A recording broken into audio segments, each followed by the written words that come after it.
என்ன நாத்தண்டி சகிக்க முடியல. நீங்க செய்யற தப்புகள் அப்படி. என்னைய குறை சொல்லி எந்த பிரயோசனமும் இல்ல. உன் வாயில இருந்து தானே வருது, அப்போ உன்னைய தானே குறை சொல்லுவாங்க. இந்த வாயில இருந்து வந்தாலும் அதுக்கு நான் பொறுப்பு இல்ல, அதுக்கு நீங்களே தான் பொறுப்பு. ஒழுங்கா பல்லுகளை தேய்க்கிறது இல்ல. ஒரு நாளைக்கு 2 தடவை பல்லு தேய்க்காம விட்டா இப்படி பாக்டீரியா பாட்டி பண்ணினா எங்க வாயில இருந்து வர நாத்தக்களுக்கு நாங்களும் ஒரு காரணம். அதனால ஒழுங்கு மரியாதையா பிரஷ் பண்ணுங்க. என்ன பாக்குறீங்க? நான் தான் உங்க நாக்கு. பல்ல மட்டும் தேய்ச்சா போதாது, நாக்கையும் நல்லா பிரஷ்ல நல்லா போட்டு தீட்டணும். இல்லாட்டி பாக்டீரியாக்கள் நாக்கிலேயே தங்கி இப்படிதான் பாட்டி பண்ணும். அதனால அடுத்த முறை எண்ணெயை சேர்த்து நல்லா தீட்டு, அப்பதான் நாத்தம் வராது. போயிட்டு கண்ணாடியில பாரு உங்க நாக்கு எப்படி இருக்குன்னு சொல்லி. பிங்கா இருக்கா இல்ல ஒயிட்டா இருக்கான்னு சொல்லி கீழே கமெண்ட் பண்ணு. நான் தான் உன் வயிறு. கேஸ் லோடிங் ஆகுதா, அதுதான் கேஸ் ஸ்மெல் உன் வாயால வருது.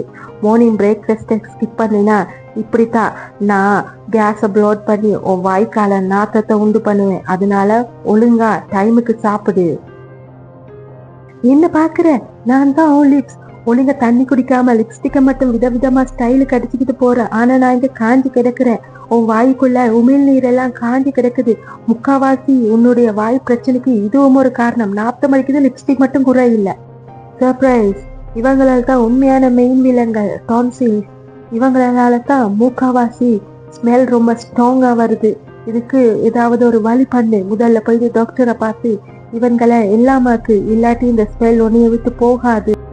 ஐயோ, இப்படியே போனா இந்த மூக்கு அதுண்ட சொப்ப ராஜினாமா பண்ணிடும் போல இருக்குது. அடுத்தவன் கிட்ட சும்மா பின்னாடி ஏச்சி வாங்குறதுக்கு போயிட்டு வாய் துர்நாற்றத்தை இல்லாமக்கிட்டு வந்து அடுத்தவனை பத்தி கத்த. உன்னோட நாத்தம் இங்க சகிக்க முடியல.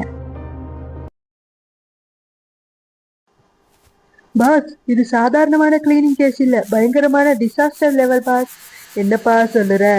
பிளேக் எல்லாம் பாறை மாதிரி ஒட்டிக்கிட்டே இருக்கு. ஐயோ, செம்ம வழுக்கெல்லாம் இருக்குடா. நீ ஒழுங்கா பிடிக்கலன்னா நான் காலி. கவலைப்படாத, செக்ஷன் 32 மோலர் பல்லுல எக்ஸ்ட்ரா ஸ்கிராப் பண்ணிடலாம். என் பிரஷ் பவர்ல இந்த பிளேக் எல்லாம் காணாம போகும். Water spray ready. இந்த அழுக்க இன்னைக்கு ஒரு கை பார்த்துடலாம். பாலிஷ் பண்ணுங்கப்பா, இன்னும் நல்லா மின்னுற மாதிரி தேயுங்க. ஸ்க்ரப் பண்ணு, வெக்யூம் போடு, பாலிஷ் பண்ணு. இந்த கிருமியை விடக்கூடாது. டீம், இந்த மிஷனை இன்னைக்கு முடிச்சே ஆகணும். என்னத்தடா இவன் டெய்லி தின்னுறான்னு தெரியல. திண்டு திண்டு மட்டும் இருக்கிறா, இந்த பல்ல மட்டும் கிளீன் பண்ண மாட்டேங்கிறா. அங்கங்க பூச்சி வேற வருது. அந்தா பாரு, வெளியில பூச்சி வருது. அட்டாக் பண்ண அவனை அப்படியே அந்த ஜெர்ம்ஸ் அழிக்கணும். பாரு, இப்ப அந்த பக்கத்தால இருந்து பெரிய பாக்டீரியாவே இருக்கு. முதல்ல வா, அந்த பாக்டீரியாவை அழிக்கிற வேலையை பார்ப்போம். என்னை அழிக்க முடியாது. இந்த வாய் எனக்கு சொந்தம். அதையும் நாங்க பார்த்துருவோம். எங்களுடைய பவர் உன்னை அழிச்சிடும். போயிரு, இனிமே இந்த பக்கம் வராத. ஐயோ, கம்ப்ளீட். இனி இந்த ஸ்மைல் செமகெத்தா இருக்கும். பிளேக் எல்லாம் மவுத் பாஸ். நாம தாவினர். தம்பி, இனிமேல் டெய்லி ப்ரஷ் பண்ணலன்னா நாங்க மறுபடியும் வருவோம்டா. டெய்லி மார்னிங் நைட்டுன்னு சொல்லி ப்ரஷ் பண்ண பழகு.